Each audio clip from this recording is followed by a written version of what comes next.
Today, a spotlight on Denistone, postcode 2114.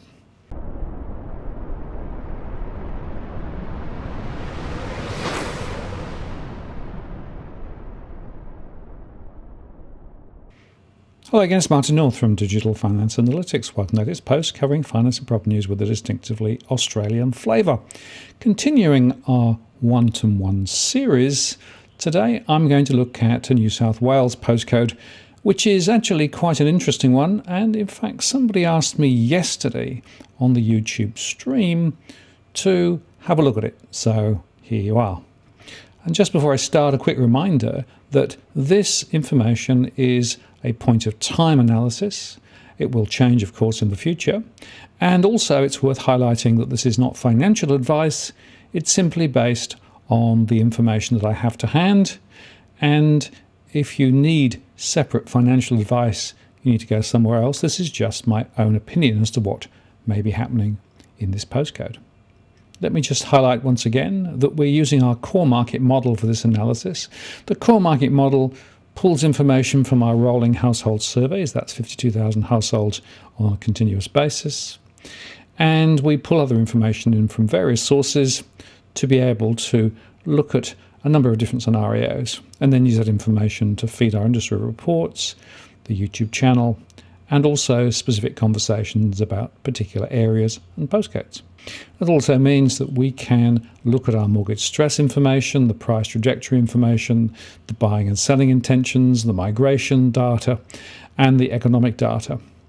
Model it through our scenarios and look at information at a postcode, region, state, and indeed all Australia level. And that's rolled up into our data set. That data set, of course, is accessible for a subscription basis based on our Patreon program, and that information covers pretty much all postcodes across Australia. Anyway, today we're looking at Denistone 2114, which is a postcode up to the northwest of Sydney, quite close to Ryde, and it's a relatively contained area. This is separate from Denistone West, for example. And one of the observations you have if you look at the area, that there is a relatively constrained amount of land in the postcode, a couple of big highways. There are a number of green spaces, well, at least forested spaces, and doesn't seem to be much evidence for examples of rivers or other flooding hazards. Neither is there particularly a large amount of commercial or retail opportunities in the postcode. So it's a suburb in northern Sydney, in the state of New South Wales. It's about 16 kilometres northwest of Sydney's central business district, and it's in the City of Ryde, and Denistone West and East are separate suburbs. And there's a local train station. It's really a commuter stop, significant amounts of parking around to get people to travel down to Sydney. Otherwise, it's a relatively quiet and green location with low density development. You seem to get the flavour. A lot of it is single story development. A lot of it's older style rather than bang spanking new. That said, there is some redevelopment going on, including development of what I call villas, which are effectively multiple occupancy houses on a single block. That is allowed within the planning regulations. High-rise development, though, is not. More development going on here. And here's an example of the sort of villa structure where you have multiple properties. And more quiet green streets and low-rise development. It's also got quite a nice viewpoint looking out towards Sydney. And that highlights again that this is a relatively elevated area, so flooding risks probably are much less significant than in many other areas. Of course, there's still the question of storm runoff, but less risk of flooding from rivers.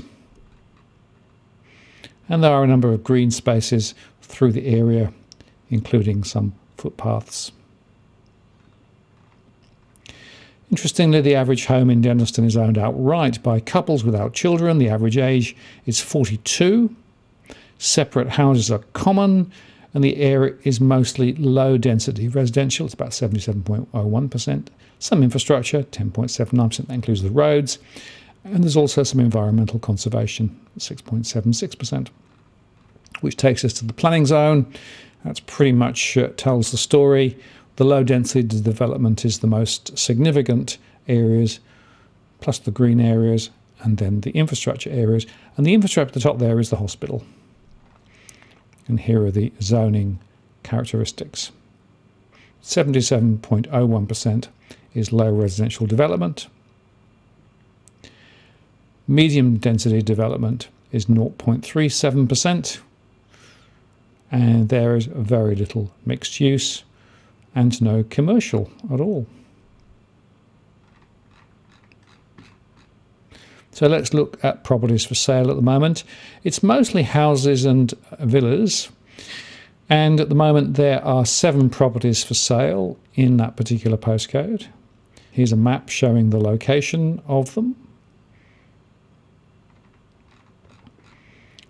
And you'll see there that there are some auctions running.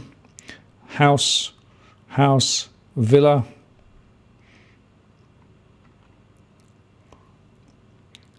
Another villa, slightly more expensive. Another house, and another house again. So not much on the market and a little bit varied. In terms of sold properties, there are 13 sold properties in the last 8 weeks in the postcode. Here's a map showing their locations. Houses with a last asking price around 1.9 million.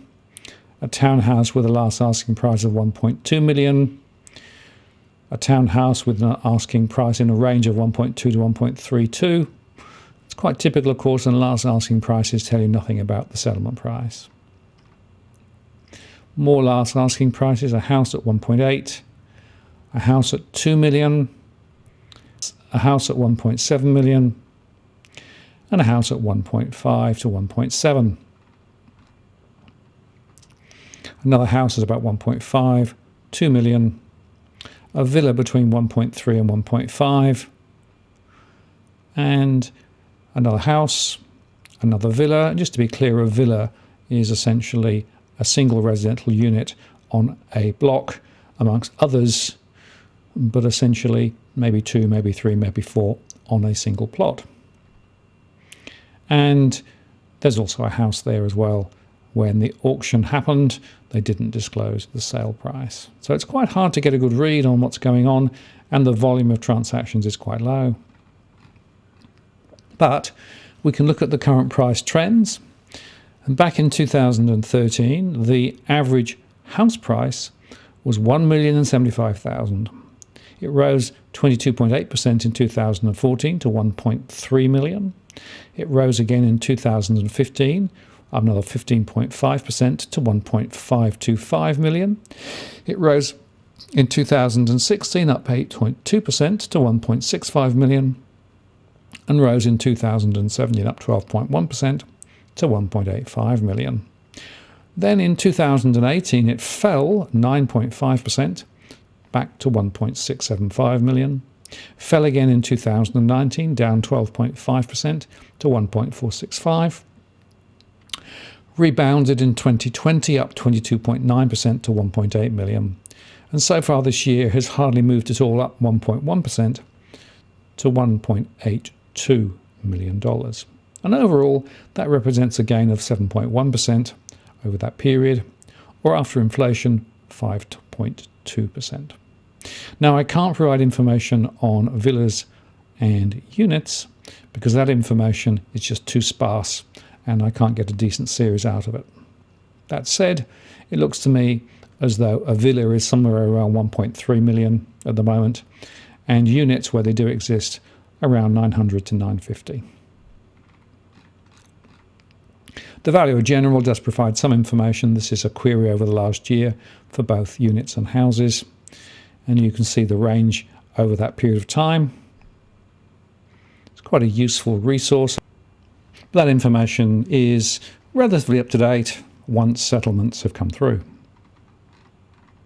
Now, just looking at the overall postcode, the current listings there are around 178, with 83 added in the past month, so quite a lot of new stock coming on. Comparing that with May 2019, listings were higher then, at just over 200. And across the total postcode, 33% are houses, the rest units, but that's very different from the suburb we're currently looking at. Vacancy rates are around 4.2% compared with 5.25% in mid-May 2019.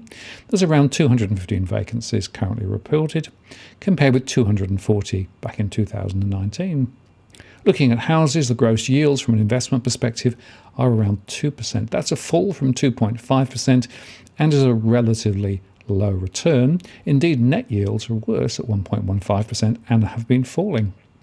The rents for houses, though, are rising, up about 6% in the last quarter, with a typical rent for a house at around $585 per week.